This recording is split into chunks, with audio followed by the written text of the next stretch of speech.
E aí, Chuchu? Só de boa? Beleza. Nesse vídeo eu vou fazer comentários a respeito das três leis de Newton. As leis de Newton abordam essencialmente o conceito de força, e aqui vai uma relação a respeito desse conceito de força.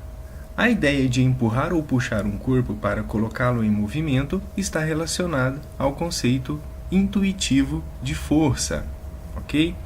Força é um conceito polissêmico, então você pode pensar em força de diversas maneiras. Por exemplo, força muscular, o quanto uma pessoa é forte.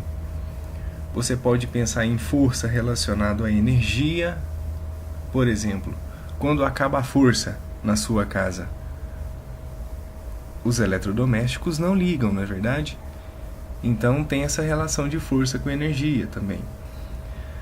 Então, se você tiver a curiosidade, em vídeos anteriores eu apresento definições alternativas para o conceito de força. Mas enfim, por enquanto, vale essa de empurrar ou puxar as coisas para colocá-la em movimento. A força também está associado com a ideia de provocar uma deformação nos objetos, ok? Que nós vamos chamar de força elástica. A força é uma grandeza vetorial e ela possui três características: o módulo, também chamado de intensidade, a direção e o sentido. Num sistema em que atuam várias forças, chamamos de força resultante a soma vetorial de todas as forças do sistema, ok? Então, lembrando da ideia de fazer operações com vetores. Então você tem um objeto, ok? E atuando neste objeto, quatro forças, F1, F2, F3 e F4.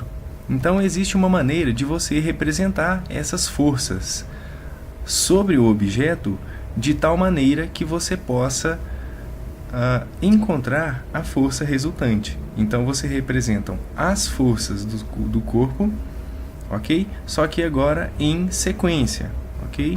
Então você vai ligando as forças em sequência, mantendo suas características de módulo, direção e sentido. E aí você tem finalmente o vetor força resultante, que é o vetor que vai fechar esse polígono aqui, ok? As três leis fundamentais do movimento, hoje conhecidas como leis de Newton, foram publicadas em 1687, na obra Philosophiae Naturae, Principia Mathematica.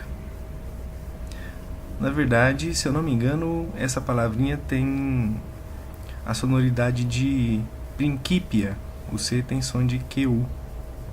Enfim, isso é mera curiosidade. Aqui está uma representação, uma ilustração do Isaac Newton. E aqui a sua obra, Philosophiae Naturalis. Bom, a primeira lei de Newton, também conhecido como o princípio da inércia, ela tem uma relação com a massa e com características particulares de movimento. Vamos explorar uma delas através da tirinha do Garfield.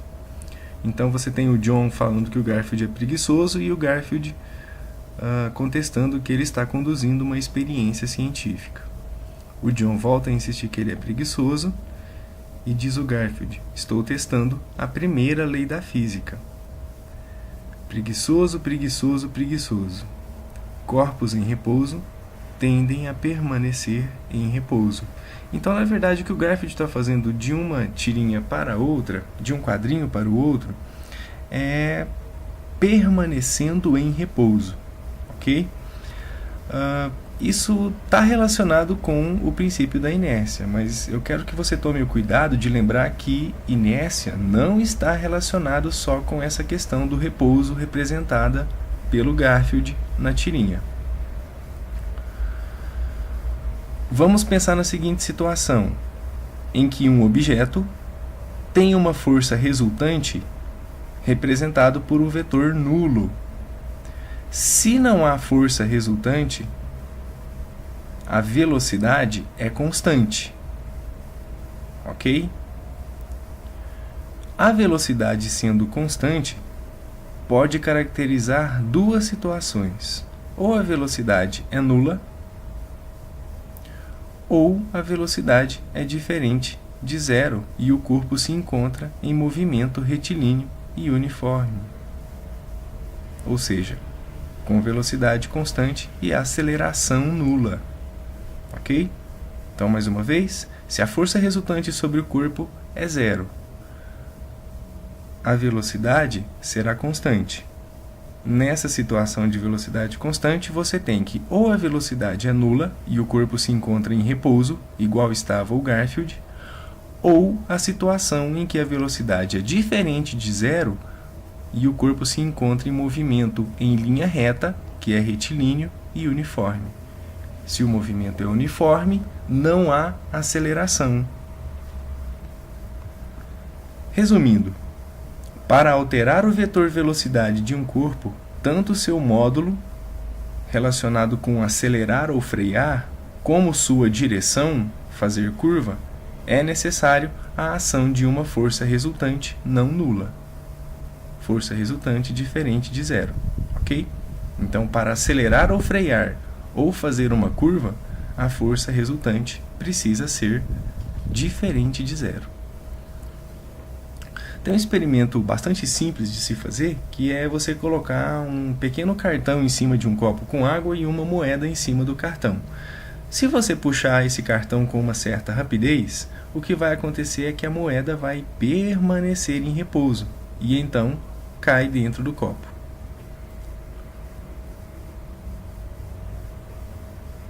Uma outra situação em que se pode verificar o princípio da inércia. Você tem nessa situação o caminhão em movimento, ok? Então a escada que estava em cima do caminhão estava em movimento também.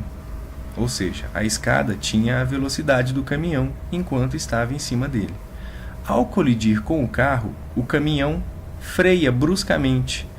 A escada vai permanecer em movimento e então é jogada para frente. Ok? Então perceba que essa situação já não foi explorada naquela tirinha do Garfield, ok? É a relação da inércia com o movimento retilíneo e uniforme. Aqui está uma situação bastante interessante e cotidiana, né? Que envolve colisão, que é a ideia de por que usar o cinto de segurança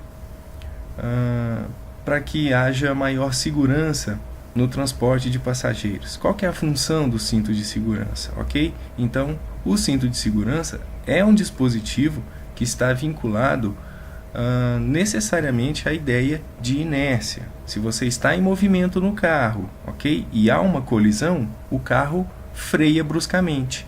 A tendência do seu corpo é continuar em movimento com a velocidade do carro. Então, no momento da colisão, o seu corpo é jogado para frente. E o cinto de segurança vai fazer o travamento, impedindo que você colida com o painel do carro. Agora, o princípio fundamental da dinâmica, conhecido como segunda lei de Newton. A aceleração de um corpo é proporcional à força resultante que atua sobre ele. Então, a gente pode escrever a força resultante como sendo igual a uma constante, que é a massa, vezes a aceleração. Detalhes: a força medida em newtons, em homenagem ao Isaac Newton, a massa medida em quilograma e a aceleração medida em metros por segundo ao quadrado. Para um dado corpo, em qualquer instante, a força resultante e a aceleração sempre têm a mesma direção e o mesmo sentido. Então você tem um objeto com aquelas várias forças atuando sobre ele, ok? F1, 2, 3 e 4. Esse corpo representado aqui com massa m. Então nós vamos ter em seguida o objeto, a representação das forças em sequência, ok? Preservando o módulo, a direção e o sentido de cada uma. Então elas estão representadas aqui da mesma forma que estão aqui, apenas em sequência, uma seguida da outra. A força é F4 e, enfim, a força resultante. A aceleração que esse corpo fica submetida tem a mesma direção e o mesmo sentido da força resultante, ok? Continuando, vou fazer uma análise agora matemática a respeito dessa formulação da segunda lei de Newton. Então vamos considerar num primeiro momento que a força resultante ela é constante. Então, considerando dois corpos de massas diferentes, um de massa maior, chamado mzão, e um de massa menor, chamado mzinho, representado pela letra M minúsculo. Então, o que vai acontecer? Já que essa força ela é constante, ela não varia, então ela é representada pelo mesmo vetor em ambos os corpos. Ok? Então, se ambos os corpos estão submetidos ao mesmo valor de força resultante, é de se esperar que o corpo de menor massa tenha maior aceleração. Então, você tem aqui um raciocínio de que a força está relacionada com a dificuldade de um corpo se movimentar. Então, aquele corpo que tem a menor massa vai ter uma maior aceleração. Vamos fazer um outro raciocínio. Só complementando aqui, né? Esse corpo que tem a maior massa tem uma menor aceleração. E esse corpo de massa menor, ele tem uma aceleração maior. E isso está representado aqui pelos dois vetores, ok? Esse vetor menor e esse vetor maior, ok? Continuando. Agora, pensando num raciocínio em que a massa é constante. Nessa situação, a gente vai ter a massa igual para os dois corpos, ok? Representado aqui em M minúsculo. Então, se em um desses corpos se aplica uma força resultante e no outro uma força resultante que é maior em intensidade, o que é de se esperar é que, para aquele corpo que se aplica uma força resultante maior, já que a massa é constante, ele vai sofrer uma maior aceleração. Então, esse objeto aqui da direita sofre uma maior aceleração. Continuando, uma terceira e última situação para se pensar. Agora, quem vai ser constante é o fator da aceleração. Então, o que vai acontecer? Nós temos a aceleração representada pelos dois corpos, ok? De módulo igual, ok? Aquele corpo que vai sofrer a maior força resultante é o corpo de maior massa. O que isso quer dizer? Que se dois corpos têm massas diferentes, para que eles tenham a mesma aceleração, eu preciso aplicar no corpo de maior massa uma força resultante maior, porque esse corpo tem uma inércia maior, ok? Então a inércia também está relacionado com a questão da massa do objeto. Na verdade, a massa é uma medida de inércia, e quanto maior a massa de um objeto, mais difícil é fazê-lo entrar em movimento, ou, se ele estiver em movimento, mais difícil será fazer ele parar.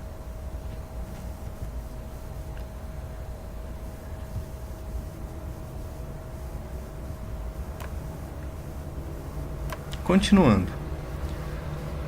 Agora, falando especificamente da terceira lei de Newton. A toda força de ação corresponde uma força de reação, de mesma intensidade, mesma direção, mas o sentido é oposto. Não se esqueça. Mesma intensidade, mesma direção, sentido oposto. Então tem-se aqui um objeto chamado de A e um outro objeto chamado de B. Quando eles interagem, o objeto A faz uma força sobre o objeto B. A reação, o objeto B realiza uma força no objeto A, representado por menos F.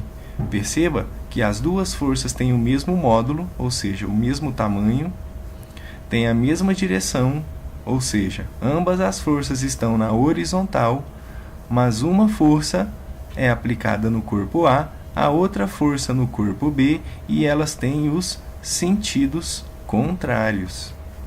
Sempre será assim.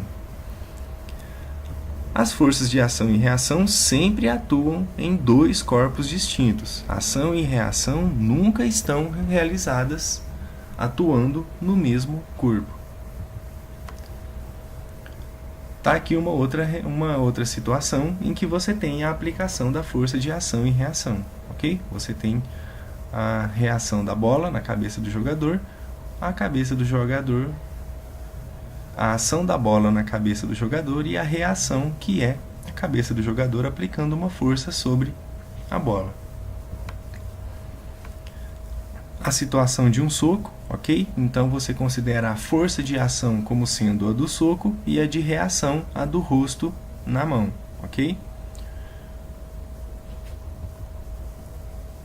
Mais uma situação envolvendo esporte, ok? A bola aplica uma reação no rosto e o rosto reage aplicando uma força na bola. As forças têm o mesmo módulo, mesma direção e sentidos contrários.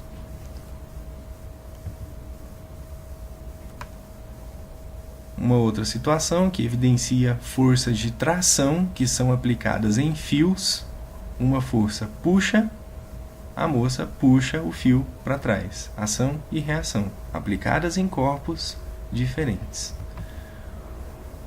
Uma outra situação, a interação do pneu com o solo. O pneu empurra o solo para uma direção e o solo empurra o pneu na mesma direção, mas no sentido contrário. Essas forças também são chamadas de força de atrito. Já foram mencionadas em vídeos anteriores. Agora comentando a respeito das principais forças que aparecem quando se está estudando leis de Newton. Primeiro, a força peso. A força peso é a atração gravitacional que age entre corpos que possuem massa. Por exemplo, a força com que a Terra atrai os objetos. Então você tem um objeto e você tem o planeta Terra. Quando você eleva qualquer objeto a uma certa altura, esses objetos vão se atrair. Então esse objeto atrai a Terra e a Terra atrai o objeto. Perceba que a força peso tem uma ação e uma reação, e elas estão em corpos distintos. A direção da força peso, ela é vertical, o sentido é para baixo, ou seja, o planeta está atraindo o corpo, como está indicado aqui nessa força. O módulo, que na verdade é como se calcula o valor da força peso, você vai precisar de duas coisas: a massa do objeto em quilogramas e a aceleração da gravidade, medida em metros por segundo ao quadrado. De maneira geral, a aceleração da gravidade no ensino médio é considerada como sendo de valor 10. A reação da força-peso é a força menos P, ok? Está indicada aqui, atuando no planeta, com que o corpo atrai o planeta. Agora, a força de reação normal, ou também chamada de força de apoio. Okay? A representação é N com uma setinha em cima. A força de reação normal do apoio é a força de contato entre um corpo e uma superfície de apoio. Então você tem aqui uma mesa, ok? E um objeto apoiado sobre ela. O objeto exerce uma força sobre a mesa, como fosse uma espécie de compressão, e designada por menos N. A mesa reage sobre o objeto, aplicando sobre esse objeto uma força normal, ou força de apoio. As forças elas têm sinais contrários, ou seja, aqui aparece um sinal de menos, indicando a oposição de sentido entre as duas forças. Então tá aqui os objetos separados, ok? Para você verificar que ação e reação são aplicados em corpos diferentes. A direção da força normal, ela é perpendicular às superfícies em contato. O sentido, ela é orientada para o interior do corpo onde atua. O módulo da força depende da situação e das outras forças que atuam no corpo. Nos vídeos anteriores eu mostro essa relação de dependência da força normal, por exemplo, com a força peso. Outras situações que envolvem a força normal, porque é muito comum o pessoal pensar que força normal aponta para cima. Na verdade não é. Olha esse exemplo. A força normal ela é perpendicular entre as superfícies em contato e perceba que agora essa situação é um plano inclinado. A força normal faz um ângulo de 90 graus com a superfície, ok? Tá aqui a representação.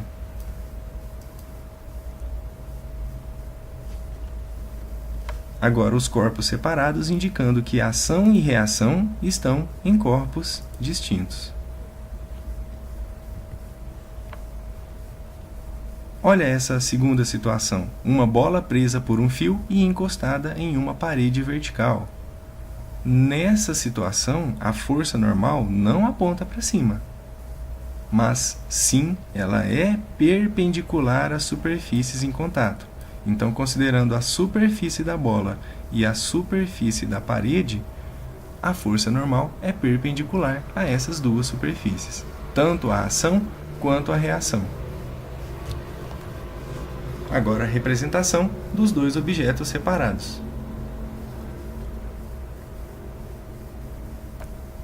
É importante deixar claro que no momento em que há a separação dos corpos, essas forças normal ou força de apoio, elas deixam de existir. Então essa representação em separado que acontece para essa situação e para essa situação, como não há mais contato entre as duas superfícies, as forças deixariam de existir. Então isso é uma mera representação para deixar claro que ação e reação estão em corpos diferentes. Agora vamos falar sobre força de tração no fio, designado pela letra T com uma setinha em cima. A força de tração do fio é a força de interação entre um corpo preso a um fio esticado. Então você tem aqui um fio esticado, um corpo preso a esse corpo e o fio preso ao teto. A direção da força de tração tem sempre a direção do fio. Então está aqui uma representação do fio separado do teto e da bolinha aqui para poder fazer um detalhamento maior da força de tração. E agora você tem aqui os parzinhos de ação e reação. O objeto aplicando uma tração sobre o fio e o fio reagindo aplicando uma tração sobre o objeto, ok? O fio tracionando o teto, puxando ele para baixo, e o teto tracionando o fio, puxando ele para cima. Então, existem aqui os parzinhos de ação e reação. Dica importante: força de tração sempre puxa as coisas. Tração nunca vai empurrar nada. O sentido da força de tração? Sempre no sentido de puxar um corpo na qual ele está preso. O módulo depende da situação e das outras forças que atuam no corpo. Então, a força de tração, o módulo dela, depende de outras forças. Cada situação precisa ser analisada com cuidado para se descobrir o valor das forças de tração. Agora, um outro tipo de força, também conhecido como força elástica, relacionado com a deformação dos objetos. Se você lembra do começo desse vídeo. A força elástica é a força exercida por um corpo deformado, ou seja, por um corpo comprimido ou esticado. Pensa no caso do elástico, ok? Ou então de uma mola, ok? Se a mola está na posição livre, ou seja, nem comprimida nem esticada, a mola não exerce nenhum tipo de força. A força elástica ela coincide com a direção de deformação. Se você pensa numa mola comprimida agora, a ideia é que houve uma compressão, uma diminuição do seu comprimento total. Então ela passou desse comprimento para esse comprimento final. Esse X ele está indicando uma deformação que aconteceu na mola, ok? E essa deformação, como se trata de uma medida de distância entre a inicial e a final, esse X ele vai ser medido em metros. Então, aproveitando esse raciocínio de que a direção da força coincide com a direção da deformação, você vai ter aqui a força elástica na mesma direção da deformação.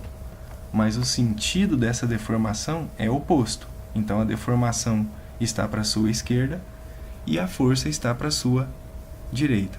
Essa força elástica, ela também é conhecida como uma força restauradora.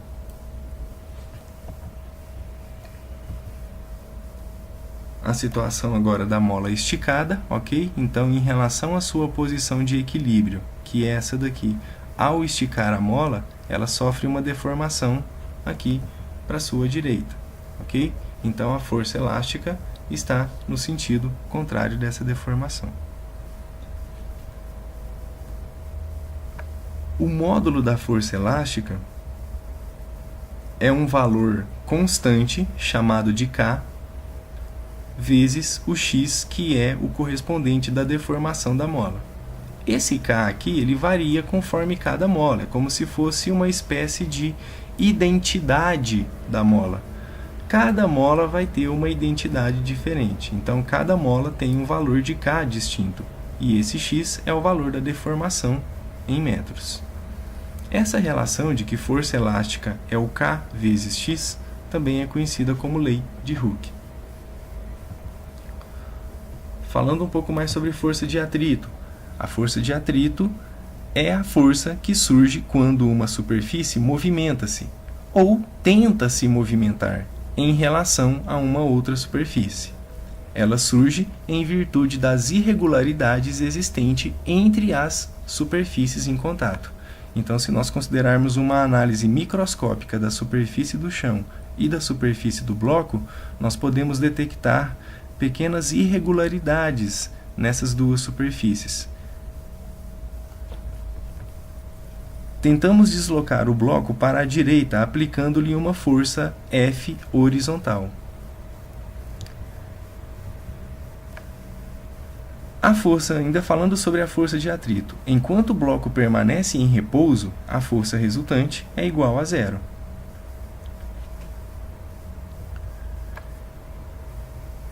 Então você tem a representação aqui de duas forças na vertical, força normal e força peso.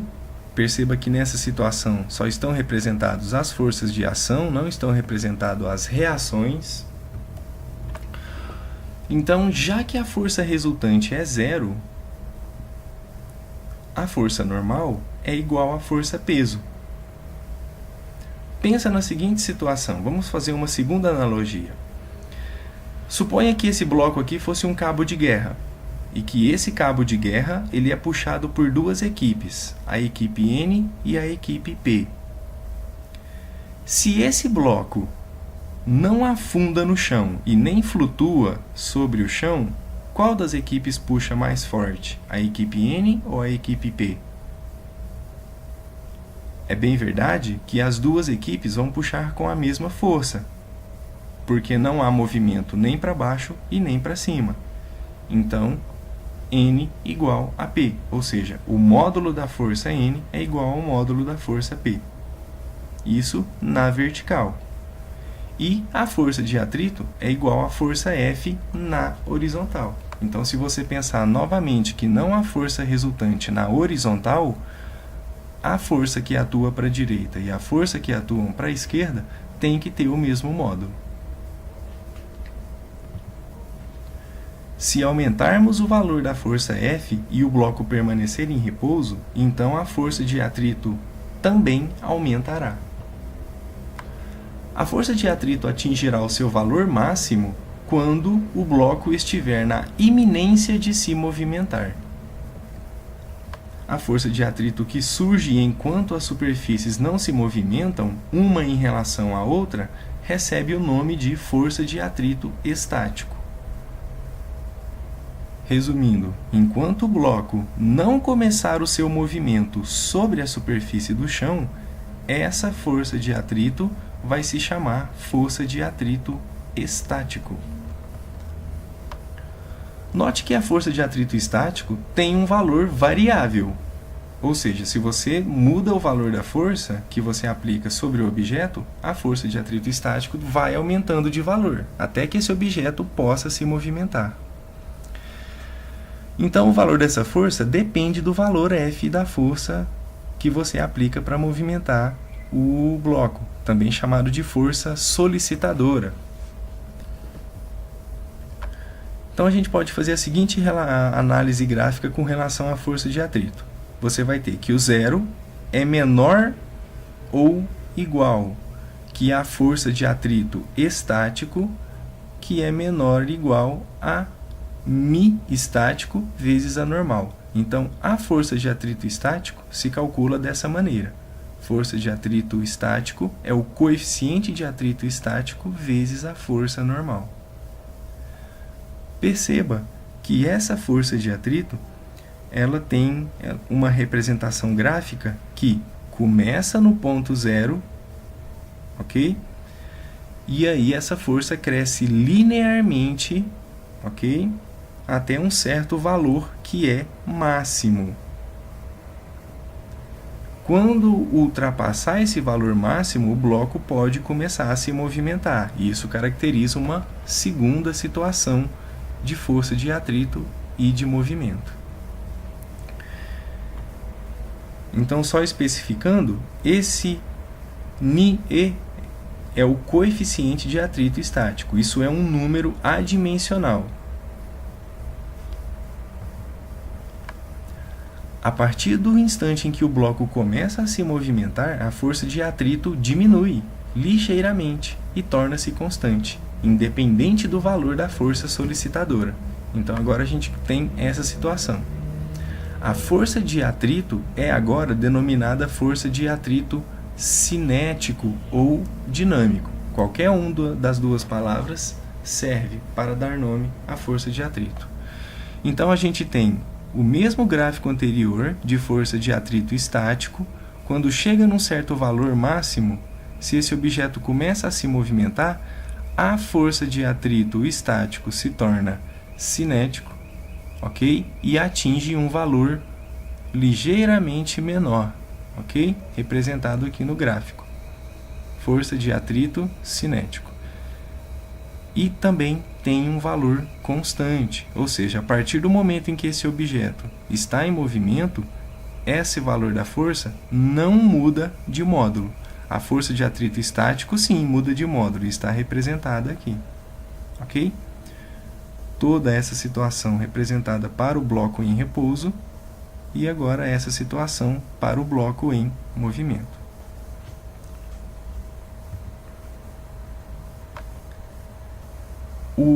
A forma, o módulo da força de atrito cinético, ok? Vai ser o coeficiente de atrito cinético vezes a força normal.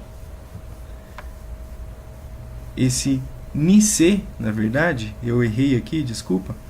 Esse νc é o coeficiente de atrito cinético. Também é um número adimensional.